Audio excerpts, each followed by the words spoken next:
예, 안녕하세요. 저 주식회사 파밀의 유한영이라고 합니다. 이 향기가 안 날 수도 있어요.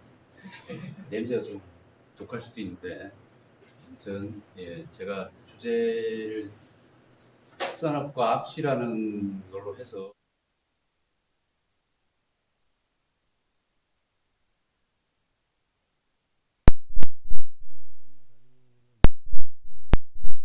제가 졸업 이후에 살아왔던 과정하고 그다음에 왜 창업을 했고 왜 악취를 하는지를 조금 제가 한번 되돌려 봤거든요. 제가 2003년도에 제가 이제 학위를 받고 이제 에트리로 갔는데 그때부터 이제 어떻게 보면 R&D의 태평양으로 간 거예요. 좋게 말하면 그런 거고 돛담배를 타고 들어간 거죠. 가서 어, 온갖 R&D 연구 주제를 했습니다. 예를 들면 제가 연구소에 처음에 갔을 때는 제가 졸업한 거는 카본 나노튜브를 가지고 졸업을 했어요. 물론 여기 이상욱 교수님 계시지만 카본 나노튜브를 가지고 졸업을 하고 그 다음에 에티리에 가가지고 분자 소자를 했습니다. C60을 가지고 하는 분자 소자를. 그러니까 분자 소자가 그때 유행을 해서 C60으로 트랜지스터를 만드는 작업을 했고요.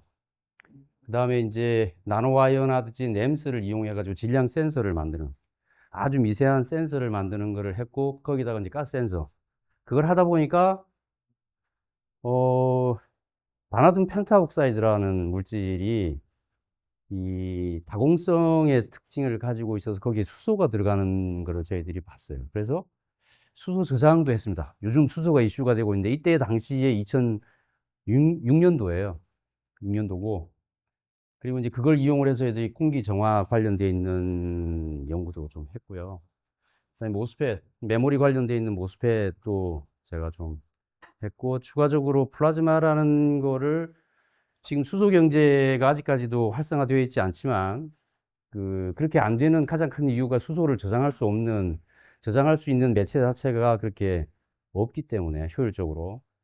그래서 그 수소 저장을 하면서 효율적으로 할 수 있는 방법이 없을까를 생각을 하다가 플라즈마도 했어요. 그래서 플라즈마를 하고 그다음에 이제 바이오 센서나 이런 쪽하고 원래 제가 이제 바이오 관련되어 있는 쪽에 관심이 좀 많아가지고 바이오 센서를 했었는데 그러면서 어, 의료기기 쪽에서 정신건강, 우울증이나 공황장애를 실제 설문을 통해서 진단하는 게 아니라 객관적인 데이터를 기반으로 해서 측정할 수 있는 연구를 삼성 서울병원하고 같이 일을 했었고요. 그 다음에 이제 제가 이제 확 바뀌었습니다. 스마트팜이라는 걸로 바뀌었어요. 왜 바뀌었냐 하면 사람의 스트레스도 있지만 가축의 스트레스가 있잖아요. 코티졸이라는 이런 여러 가지 이 호르몬류를 모니터링을 해서 지금 반려동물도 있지만 옛날에는 이제 이 산업동물들에 대해서 스트레스를 보고 축산업이나 이런 쪽에서 생산을 극대화하기 위해서 진행하는 쪽에 제가 이바지를 하려고 했었죠.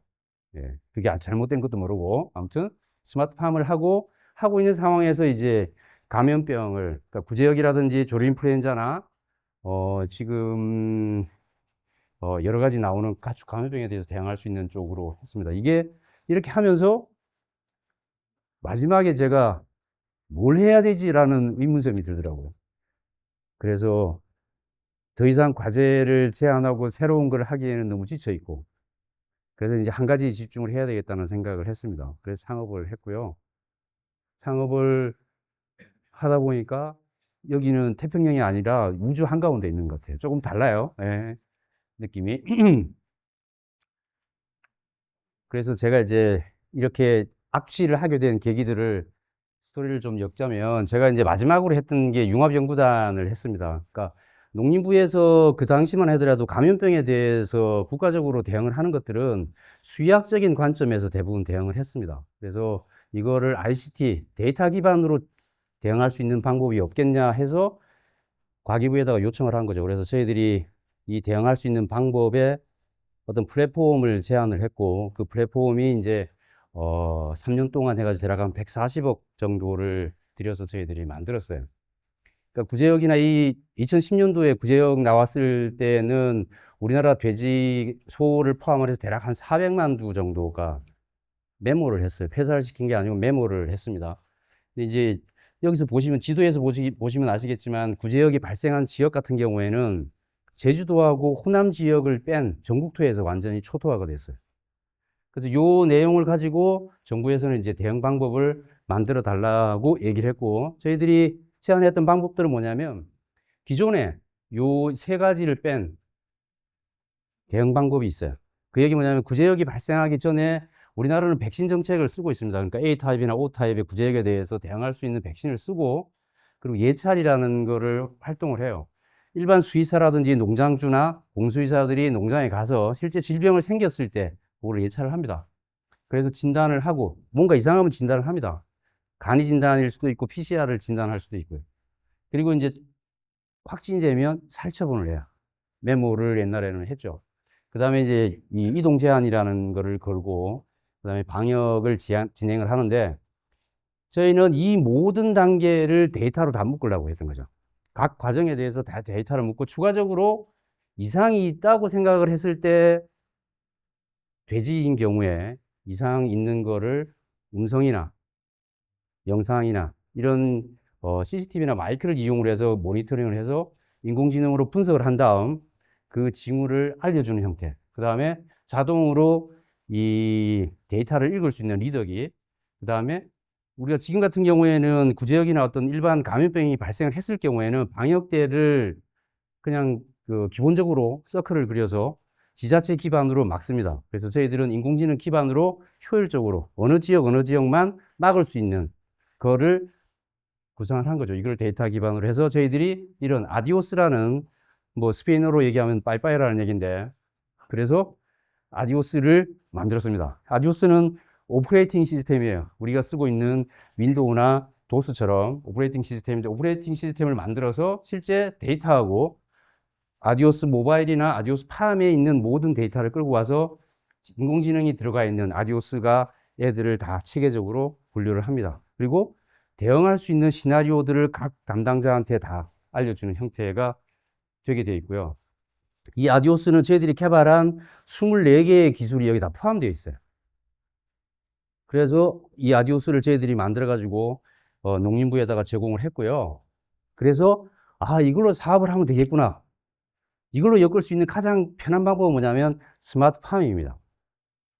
스마트팜은 스마트 축사에서 일반적인 데이터를 읽어들을 수 있는 센서라든지 영상, 마이크에 대해서 정보를 받아와가지고 여기서 효율적으로 제어할 수 있는 컨트롤이 바로 스마트팜이거든요.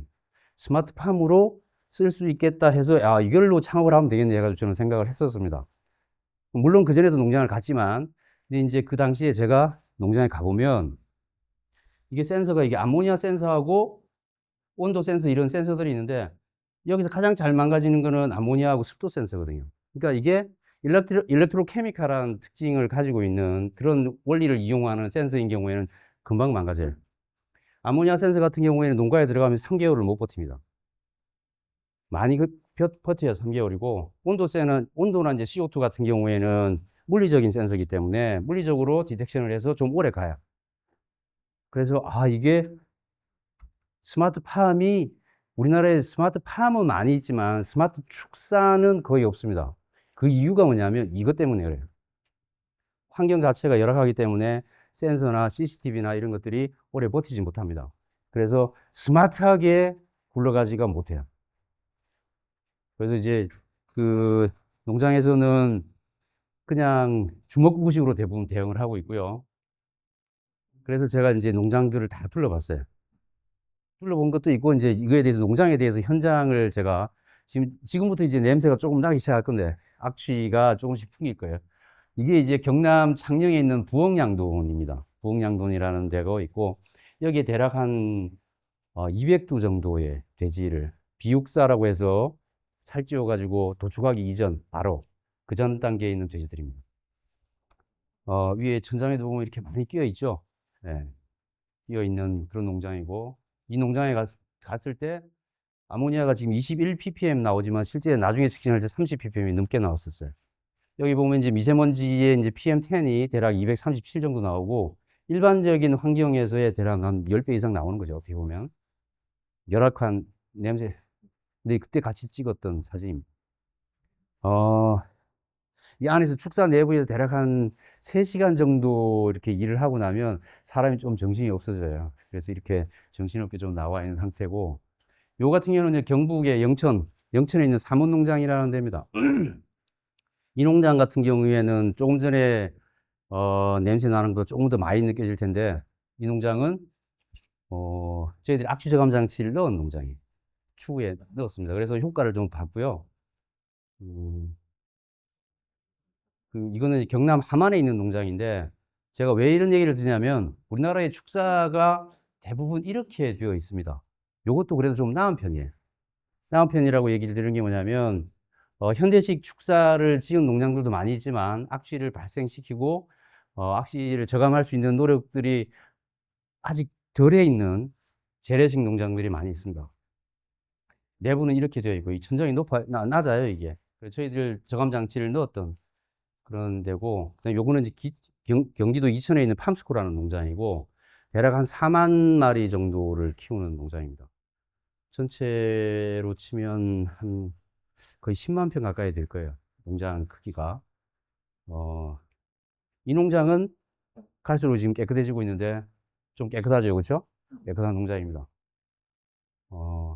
그다음에 요거는 제주 K1 영농조합에서 지금 만들었던 농장이고요. 이 농장은 돼지가 들어가 있지 않은 상태인데 지금 이런 상태고, 원래 여기서 돼지가 들어가게 되면 이게 이제 분만사라고 얘기하는 새끼를 낳는 축사입니다. 여기서 분만 트리라는 게 있고요. 트리 있고 여기 이제 새끼들하고 분리를 시켜 놓은 상태고, 이거는 지은 지 오래되지 않고 현대식으로 지었기 때문에 지금 깔끔하죠. 그러니까 그 얘기 뭐냐면 지금까지 제가 얘기 드린 거는 뭐냐면 축사가 갈수록 좋아지고 있어요. 근데 아직도 재래식 돈사들은 많이 있습니다. 그래서 지금 이렇게 축사를 기준으로 했을 때 우리나라에서 냄새가 많이 나요.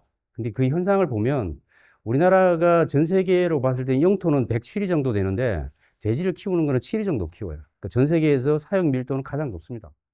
그다음에 또 뿐만 아니라 이제 사육을 한다 하더라도 선진화되어 있는 방법이 아니고 옛날 재래식 방법을 쓰기 때문에 돼지의 생산 자체는 덴마크하고 비교했을 때 대략 열 몇 마리 차이가 나요. 이 얘기 뭐냐면 어미 돼지 한 마리가 1년에 출하할 수 있는 돼지의 수를 말합니다. 그러면 대략 덴마크는 32마리를 출하를 하는데 대한민국은 대략 20마리도 못하죠. 그렇죠? 차이가 많이 납니다. 그만큼 비용이죠. 그래서 우리나라 돼지고기 값이 삼겹살이 비싼 거예요. 어, 덴마크 같은 경우 우리나라의 돼지고기의 한 반 정도 가격을 합니다. 그리고 악취로 인해 가지고 민원도 가장 많이 나오죠. 그중에서 돼지 악취가 가장 많습니다. 물론 뭐 이상한 일도 발생하고 하지만, 그럼 악취가 발생하는 원인을 우리가 냄새 나는 걸로 해서 거꾸로 타고 들어갈 필요가 있어요. 악취가 발생하는 가장 큰 이유는 뭐냐면 사료가 가장 큽니다. 그러니까 사료가 동물성 사료를 쓰기 때문에 동물성 사료에서 들어가는 질소로 인해서 악취가 발생하는 거고요. 그럼 우리나라 같은 경우에는 사료를 어떻게 하냐면 대략 95% 이상을 수입하고 있어요. 우리나라에 돼지 사료를 제조할 수 있는 시설이 없는 게 아니라 생산할 수 있는 영토 자체가 없습니다. 그래서 95% 이상 수입을 하고 있고요. 그래서 또한 사료를 비싸게 수입해야 되니까 어떻게 하냐면, 예를 들어서 덴마크 같은 경우에는 사일로를 3개를 두고 사료를 섞습니다. 근데 우리나라 같은 경우에는 사일로를 10개를 섞어요. 값비싼 원재료를 가지고 와서 하면 돈이 안 남으니까 싼 것들로 섞어서 합니다. 그래서 대략 사료 때문에 가장 큰 이유가 있고, 그 다음에 분뇨입니다. 분뇨는 뭐냐면 돼지 같은 경우에는 슬러리 피트라고 해서 피트 내부에 분뇨가 쌓이게 되어 있어요. 쌓이다 보면 애가 고형화되어 있는 슬러지화됩니다. 슬러지화되게 되면 애들이 거기서부터 악취가 많이 나와요. 왜냐하면 미생물이 발효를 못하기 때문에, 발효 작용을 못하기 때문에 냄새가 많이 납니다. 그리고 이제 세 번째가 이렇다 하더라도 이 악취를 줄일 수 있는 마지막에 저감 장치가 환기가 효율화되어 있지 못하기 때문에 그런 악취가 발생을 합니다. 그래서 악취는 단백질에서 나오는 거, 우리가 그 사료에서 들어가는 100%의 질소질이 실제 악취로 나오는 부분은 뭐냐면 이 휘산되는 거라든지 논밭에 뿌려질 때 대략 한 31%가 악취를 풍겨요. 이 얘기는 뭐냐면, 그리고 악취가 안 나와도 될 판인데, 농가에서는 가축을 빠르게 키워서 출하를 돼야 되잖아요. 그렇죠? 그래서 많이 먹입니다. 많이 먹이면 과하게 먹는 이 단백질들이 악취를 발생시키는 거죠. 그리고 이제 잘 아시겠지만 악취는 두 가지 악취가 있어요. 복합 악취하고 지정 악취가 있는데, 복합 악취 같은 경우에는 어떤 성분이 포함되어 있는지를 우리가 모릅니다. 그래서 복합 악취 같은 경우에는, 어떤 분석 방법을 이용을 하는 게 아니라 관능법을 통해 가지고 그 사람들을 패널을 통해 가지고 냄새를 맡아서 얼마나 냄새가 나는지를 보는 게 복합악취의 관능법이거든요. 그래서 이거 같은 경우에는 복합악취 지금 여기 사진에 보시는 것처럼 악취를 포집해가 테들러백에다가 포집을 해서 분석 기관에다가 맡기면 얘를 3배, 30배, 100배 뭐 이렇게 이제 3 곱하기로 들어가서 분석을 하죠. 그래서 이 규정에 여기 지금 기준보다 오버할 경우에는 이제 과태료를 부과하는 그런 형태로 되어 있습니다. 물론 여기 지정악취인 경우에는 22종이 잘 알려져 있고 우리가 익히 알고 있는 분석 방법에서 나오는 것들은 다 이런 지정악취죠. 좀 이따 제가 말씀을 드리겠지만 지정악취가 악취의 원인은 물론 원인이긴 하지만 우리가 민원으로 들어갈 때 그러니까 내가 악취가 나니까 전화를 해서 군청이라든지 시청에다가 전화를 해서 악취가 납니다.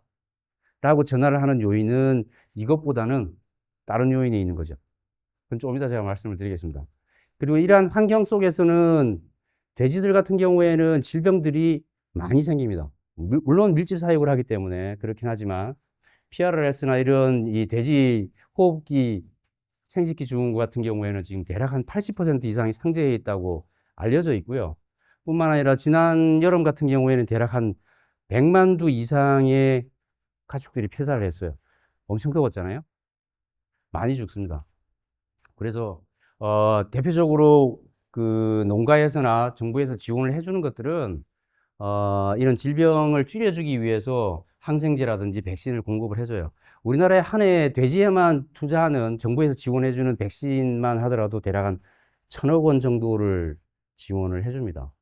이거를 가장 많이 쓰는 거는 이제 구제역 백신을 쓰고 있고요. 그게 뭐냐면 구제역은 우리가 아까도 말씀드렸다시피 백신 정책을 쓰고 있기 때문에 전 농가에 대해서 정부에서 지원을 해줍니다. 그럼 이제 제가 이제 조금씩 돼지를 지금 얘기하고 있는데, 그럼 돼지를 악취하고 이제 연관 지어서, 돼지 일생을 볼 필요는 있어요. 사람이 대략 한 80년을 살잖아요. 돼지는 대략 한 180일을 못 삽니다. 그러니까 6개월을 못 살아요.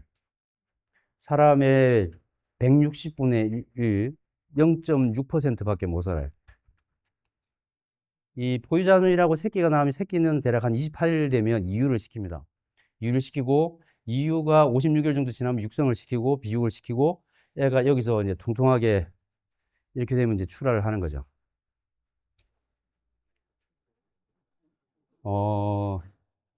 그리고 이제 돼지를 조금 아실 필요가 있는데 돼지인 경우에는 사람하고 달리 개나 돼지나 닭처럼 닭은 피부로 호흡을 하지 않고 대부분 이 피부가 아니라 이제 체온을 조절할 때 호흡으로 조절을 합니다. 그래서 돼지의 체온을 조절시켜주기 위해서 외부 환경을 잘 조성을 해줘야 돼요.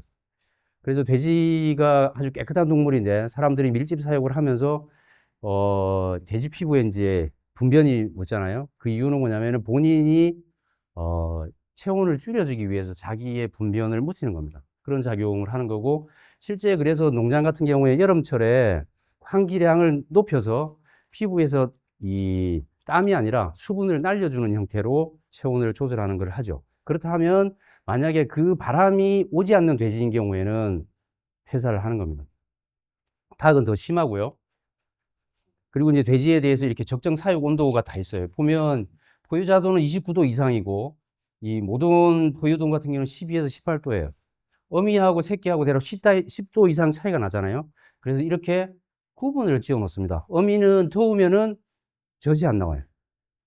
그리고 사료도 안 먹고 폐사하는 경우가 많은데 새끼는 더워야 돼요. 추우면 폐사를 하니까. 그래서 이게 임계별 이렇게 온도를 가지고 농장에서는 관리를 하고 있고요. 그러면 이제 이러한 가축 돼지를 관리하기 위해서 축사를 좀 알 필요가 있습니다. 제가 뭐 여기 축산학과가 있는지는 모르겠지만 아무튼 축사에 대해서 조금 설명을 드리면, 악취는 지금 계속 냄새가 나고 있는데 제가 말은 못하고 있고요. 아무튼 냄새가 납니다. 여기에 축사인 경우에는 돼지는 어떻게 키우냐면 우리의 평상처럼 생겨져 있는 구조 위에서 키웁니다. 대략 한 1m나 요 슬러리가 들어갈 수 있는 이 슬러리 피트 높이가 최소 1m, 높이가 2m 되는 데도 있어요. 2m 되는 기준인 경우에는 냄새가 덜 납니다. 그리고 이렇게 되어 있는데 여기 보면 구멍이 숭숭 뚫려 있잖아요. 이게 이제 콘슬라트라고 얘기를 하는 건데, 콘슬라트 위에 돼지를 키워요. 이렇게. 그러면 이제 분변이 전부 다 아래로 떨어집니다.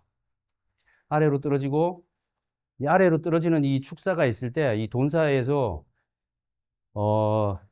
이 분변들을 이동을 시킵니다. 이동을 시키면 어떻게 하냐면 처음에 이제 고액 분리를, 고체하고 액체를 분리를 해요. 원심 분리를 통해 가지고. 그리고 나서 고체인 경우에는 퇴비사로 보내고 액체인 경우에는 순환을 해요. 여기서 폭기를 시키고 미생물 발효를 시킨 다음에 다시 순환을 합니다. 그래서 조금 전에 제가 말씀드린 것처럼 PT의 높이가 높으면 여기 있는 이 미생물이 많이 포함되어 있는 이 액비가 순환이 되면서 발효를 시켜주니까 냄새가 덜해요. 하지만 높이가 낮고 요 분변 자체가 높을 경우에, 많이 차 있는 슬러지화 되어 있는 경우에는 그런 농장에는 냄새가 많이 나죠. 요런 형태가. 그리고 여기 냄새가 나는 부분이 세 군데가 있는데, 퇴비사가 있고 돈사가 있고 폭기조라고 하는 여기서 이 액비가 있는 데에서 냄새가 많이 나는데, 돈사인 경우를 대부분 얘기를 해요. 그러니까 돈사에서 악취를 줄이면 그 지역에 악취가 안 난다고 얘기를 하지만 실제 퇴비사에서 훨씬 더 많이 납니다. 그리고 여기에 폭기조가 있는, 액비 있는 시스템에서 발효를 시킬 때, 이 고압으로 쏠 때 그때도 냄새가 엄청나게 많이 납니다. 그래서 이거는 간헐적으로 나는 거고요. 이 부분은 지속적으로 나는데 퇴비가 빠지면 냄새가 안 나요. 근데 이제 돈사인 경우에는 지속적으로 악취가 발생을 하는 거죠. 그래서 이 세 가지에 대해서 발생을 하는데, 요 같은 경우에는 이것뿐만 아니라 이제 환기를 조금 시켜줘야 되는 부분이, 그러니까 요 같은 경우에는 축사의 구조상에서 뭐냐면, 제가 이제 경북의 영주에 있는 농장에 갔었어요. 그 농장이 뭐였냐면, 그러니까 겨울에 돼지들이, 여기 있는 돼지들이 다 죽었어요. 폐사를 했어요. 근데 농장 주부는 어떻게 얘기를 하냐면, 악취 때문에 폐사를 했다라고 얘기를 하시더라고. 근데 제가 들어가 보니까 그게 아니고 CO2 중독으로 다 사망을 했어요. 그러니까 폐사를 한 거죠. 그러니까 일반적으로 돼지를 고급한 시설에서 도축장에서 쓸 때는 뭐냐면 CO2 중독으로 대부분 기절을 시켜서 도축을 합니다. 근데 이제 요 같은 경우에는 CO2가 보통 한 2000, 3000 ppm 이상 올라가잖아요. 그렇게 올라가게 되면 그 안에서 몇 시간 있을 때 대부분 폐사를 해요. 근데 이 농장 계신 분들은 냄새가 안에서 별로 안 나는데 들어가 보니까 창문이 다 닫혀져 있는 거예요. 그래서 CO2에 의해서 중독된 거라고 제가 얘기를 한 적이 있고. 그래서 우리나라 축사를 보면 조금 전에 이런 환기를 시키지 않았을 때 그걸 살펴보려고 하는 뭐냐면, 우리나라의 이 동사들의 형태를 한번 볼 필요가 있어요. 그 가장 이게 돈사 형태가 세 가지. 우리나라는 무창 축사입니다. 왜 무창 축사를 쓰냐면 창이 없는 축사예요. 밀폐되어 있는 축사입니다. 왜 그러냐면 아까 제가 말씀드렸다시피 돼지인 경우에 닭도 마찬가지고 스스로 피부로 체온을 조절하지 못해요. 호흡으로만 조절하거든. 그래서 외부에 있는 온도 변화에 적응하지를 못해요. 겨울이면 추워서 죽고 여름이면 더워서 죽는 거예요. 그래서 창이 없이 밀폐되어 있는 축사를 만듭니다. 그리고 이제 환기를 시켜줘요. 그래서 환기가 잘못될 경우에는 안에 있는 돼지들은 대부분 폐사를 합니다. 그래서 환기가 중요해요. 그래서 음압 방식, 여기서 끌어당기면 여기서 복도에서 들어오는, 그리고 복도를 두는 이유는 뭐냐면은 바깥에 있는 공기가 직접적으로 가축에 맞으면 바로 감기 걸려서 다음날 다 죽어 있어요. 엄청 약해, 사람들보다 약해서. 아무튼 양압 방식은 바깥에서 밀어주는 방식이 있고요. 이 절충 방식은 양압과 음압을 같이 써주는 거예요. 이게 가장 효율적이긴 한데, 이렇게 써주면은 이 좀 문제가 되는 부분들도 많이 있고, 그게 뭐냐면 에너지 소모가 좀 많아요. 그래서 일반적으로 악취 저감 장치들이 뭐냐면 조금 전에 말씀드렸듯이 음압이든 양압이든 외부로 축사 내부에 있는 악취들이 밖으로 휘산을 합니다. 휘산을 하게 되는데 일반적인 가장 대표적인 악취 저감 장치가 이제 바이오 커튼이라는 걸 써요. 바이오 커튼이 왜 바이오 커튼이냐면 커튼을 만들고 안에다가 악취를 저장을 해서 스프레이를 뿌려서 줄여주는 형태예요. 네. 지금 이렇게 대부분이 아니고 몇몇 축사가 이렇게 되어 있고, 대략 72% 축사인 경우에는 어떤 형태로 되어 있냐면 이런 안개 분무를 씁니다. 축사 벽에다가 축사 이 담벼락에다가 안개를 분무할 수 있는 장치를 두고 여기서 이 한 30분에 한 번, 10분에 한 번씩 물을 분사시키는 거거든요. 분사시키면서 이 휘산하는 악취를 흡착을 시켜서 밑으로 떨어뜨리는 그런 형태를 취합니다. 이거 효과가 조금 있어요. 많이 있지는 않고. 그래도 이제 민원이 들어옵니다. 그렇지만 예를 들어서 이 장치가 없다고 했을 때에는, 민원이 들어왔을 때 시군구에서는 그 민원에 대해서 반드시 현장에 가서 점검을 해야 되거든요. 근데 점검을 할 때 이런 안개 분무 장치가 있으면 고려를 하는 거예요. 아, 이런 장치가 있는데도 민원이 들어왔구나라기 때문에 이제 과태료 부과를 미룰 수 있겠죠. 왜 과태료가 중요하냐면 삼진아웃제가 있습니다. 1차, 2차, 3차. 그러니까 1차에 예를 들어서 500만 원, 2차에 1000만 원이면 삼진아웃이면 세 번째 같은 경우에는 폐업을 시키는 게 아니라 영업 정지를 시켜요. 그러니까 축사인 경우에 영업 정지를 시키면 어떤 형태냐면 그 안에 있는 가축을 한 달 예를 들어서 영업 정지를 받았다 그러면 다 비워야 돼요. 예를 들어서 내가 만두의 돼지를 키운다고 생각을 했을 때 만두를 비울 데가 없는 거예요. 그래서 차라리 벌금을 내는 게 훨씬 낫습니다.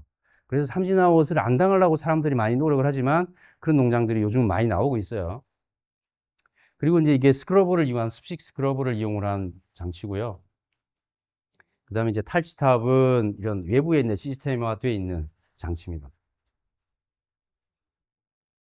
이 바이오 에어샤워라고 이제 최근에 이런 이 악취가 나오는 것들을 에어샤워를 시키면서 밖으로 빼내기 때문에 악취가 저감되는 거죠.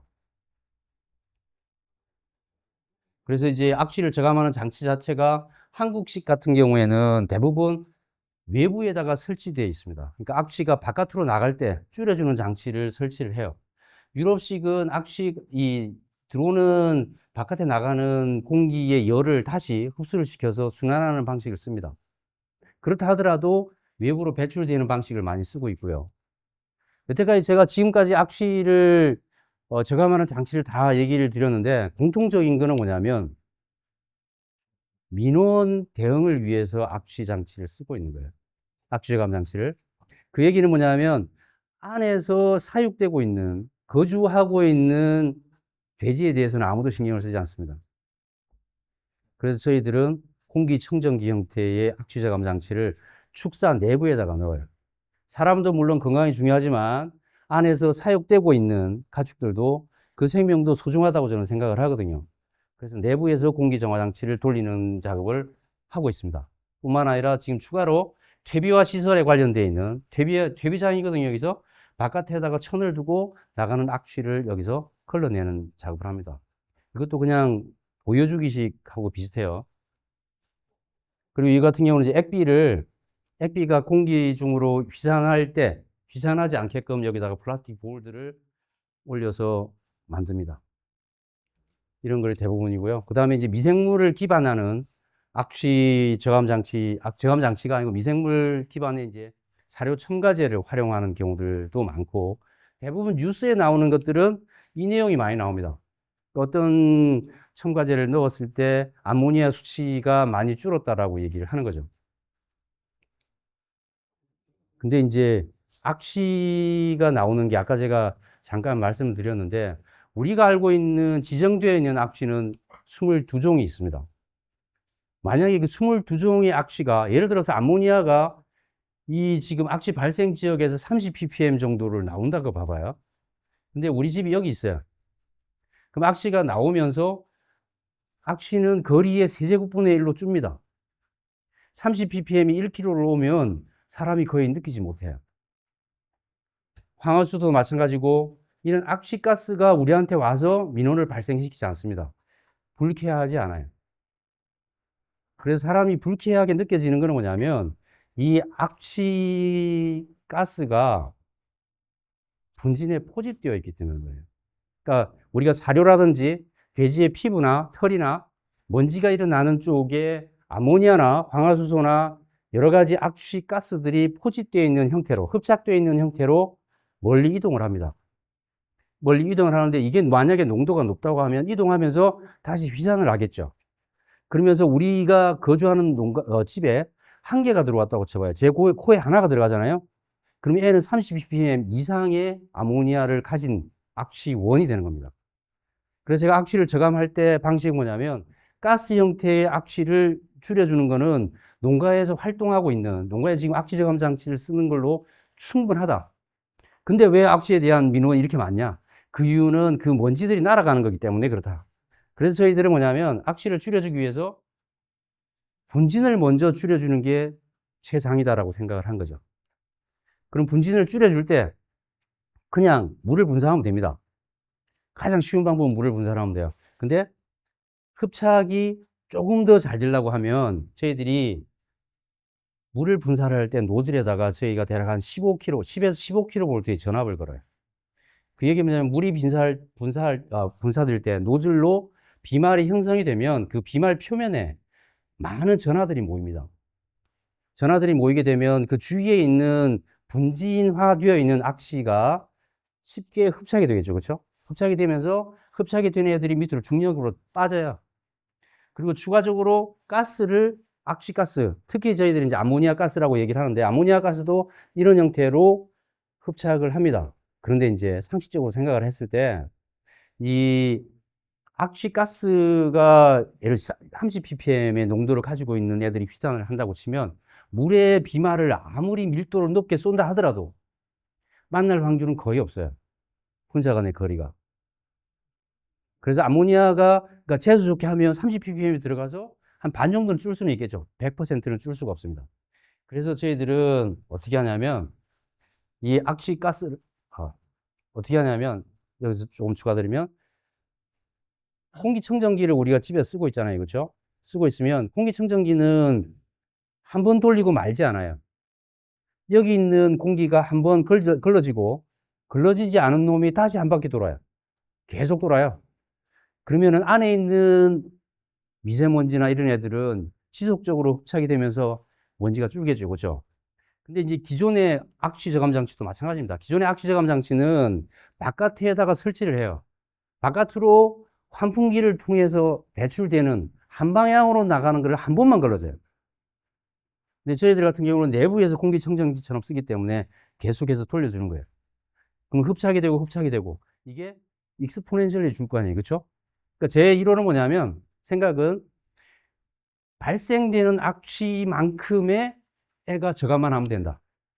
그러면 처음에는 이만큼 되다가 점점 줄어서 나중에 세츄레이션이 될 거잖아요. 그렇죠? 둘이 만나요. 같은 값이 되는 거예요. 그럼 냄새가 안 나는 거예요. 물론 나겠죠.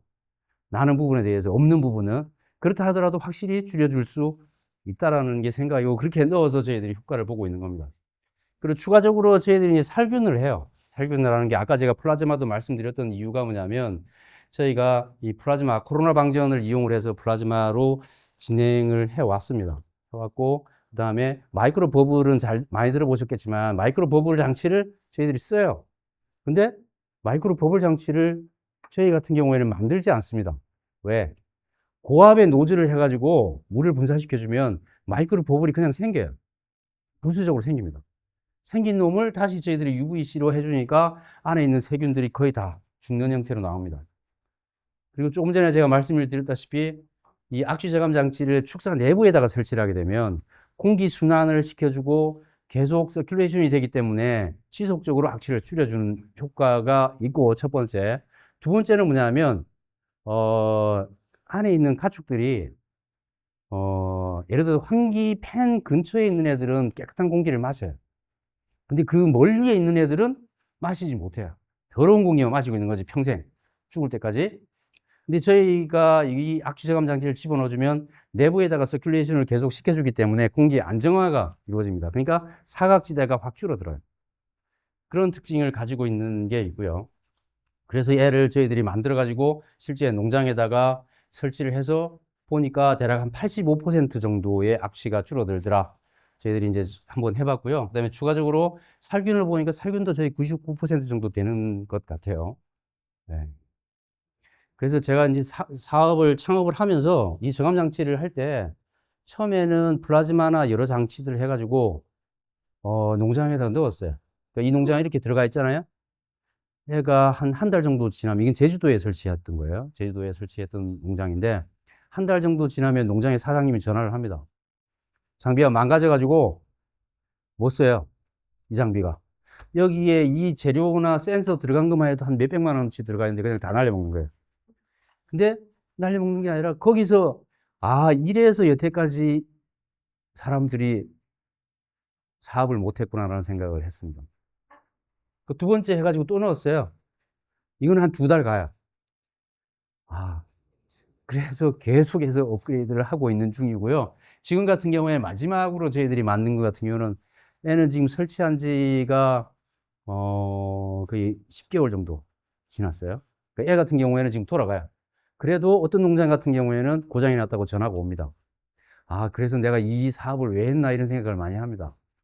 왜냐하면 이게 내구성이, 내가 들어가도 가서 작업을 하는데 2~3시간이면 힘든데 이 장비들도 얼마나 힘들겠어요. 그렇죠?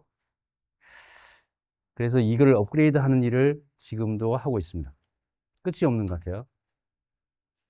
그리고 이제 지금 이런 것들을 제가 얘기 드리고 싶은 거는 뭐냐면, 제가 예를 들어서 메모리를 만들든지 어떤 그 새로운 인공지능을 한다고 치면, 우리 일반적인 그냥 환경에서 테스트를 할 수 있습니다. 근데 이게 농장, 축사에 들어갈 수 있는 이런 열악한 환경에 들어가는 것들은 반드시 실증을 거쳐야 돼요. 그래서 농장에 가서 많은 작업을 합니다. 이때도 제가 한번 느꼈어요. 왜 이 악취를 하려고 했는지 제가 막 그렇습니다. 그래서 지금 열심히 노력하고 있지만, 그래서 추가로 이제 하나 더 아이템을, 이런 힘든 과정이 있는데 조금 쉬운 거를 할 수 없을까 해가지고 제가 뭘 하고 있냐면 제습기 만드는 거래요. 뭐 제습기 여러분들 집에 다 있잖아요. 그렇죠? 에어컨만 틀면 제습이 되는데. 근데 그런 제습기 말고 조금 다른 방식의 제습을, 우리가 일반적으로 에어컨을 기반으로 하는 걸 줄톰슨 이펙트를 이용을 한다고 하는데, 지난해 이제 많이 더웠잖아요. 일반 제습 장치가 이렇게 되어 있습니다. 쿨링 패드라고 해서 물을 줄줄 흘려주고 들어오는 거를 에어컨을 줄여주는 그런 형태가 되어 있고요. 그래서 일반적인 제습 장치 같은 경우에는 줄톰슨 이펙트라고 이용을 해서 쿨링을, 그러니까 컴프레셔로 이 냉매를 압축을 해서 팽창을 시킬 때 주위의 열을 뺏어가니까 쿨링이 되잖아요.